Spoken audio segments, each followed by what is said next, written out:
मांगो क्या मांगते हो।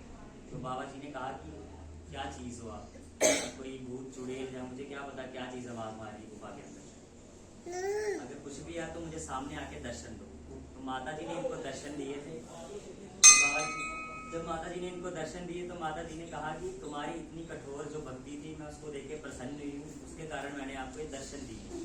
क्या आपकी इच्छा मनोकामना है, कोई राजपाट चाहिए, धन दौलत या कुछ, क्या आपको क्या इच्छा है। तो बाबा जी ने कहा कि मेरी कोई भी इच्छा नहीं है, मैं सिर्फ आपके दर्शन के लिए दरबार आता था और आज मुझे आपके दर्शन हो गए, मैं सफल हो गई। तो माता जी ने कहा कि मेरे दरबार से आज तक कोई खाली नहीं लौटा, आपको भी कुछ ना कुछ मांग के जाना पड़ेगा। तो बाबा जी ने कहा कि अगर आपको देना ही है तो मेरे गांव में जल नहीं है, जल होना चाहिए, ऐसा जल हो जिसको पीने से नहाने से दुनिया के कष्ट लोग दूर हो। और दूसरा कि कन्या एक मेरे घर में होनी चाहिए आपके जैसी, जिसके मैं रोज अपने ही घर में दर्शन कर सकूँ। बाबा जी शादीशुदा नहीं थे, ब्रह्मचारी थे। तो उन्होंने कहा कि वो कन्या ऐसी हो कि किसी के पेट से उसका जन्म ना हो, आप शक्ति हो। तो माता जी ने उनको एक छड़ी दी कि जहाँ जहाँ एक छड़ी से आप निशान लगाओगे वहाँ वहाँ से जल आए।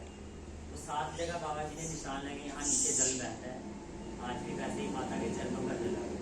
तो दूसरा एक फूल दिया था, जब बाबा जी स्नान कर रहे थे फूल बाहर रखे गए थे, बाहर आके देखा तो फूल में एक कन्या गिर थी। माता वैष्णो देवी स्वयं इनके घर में अवतार लिया था। बोलिए सच्चे दरबार की जय। उनका नाम बाबा जी ने बुआ कोड़ी रखा। मेन विशेषता इस मंदिर की है कि जिन लोगों के घर पे बच्चे नहीं होते, जहाँ होते हैं गुजर जाते हैं, वो लोग यहाँ पे मन्नत करते हैं। अगर किसी की मन्नत पूरी होती है उसके बाद ये सामने खिलौने पड़े हैं, खिलौने चढ़ते हैं माता वैष्णो के लिए। माता वैष्णो बोले तो बुआ कोड़ी माता का ही अवतार है। और बाबा जी के लिए धोती और कलश रखा है। और भी किसी प्रकार की कोई अरदास है तो वो कर सकता है यहाँ पे आके। बोलो सच्चे दरबार की जय। किसी को कुछ पूछना हो तो पूछ सकता है। तो बारी बारी आके एक लाइन में प्रणाम करके घर से निकलते चले।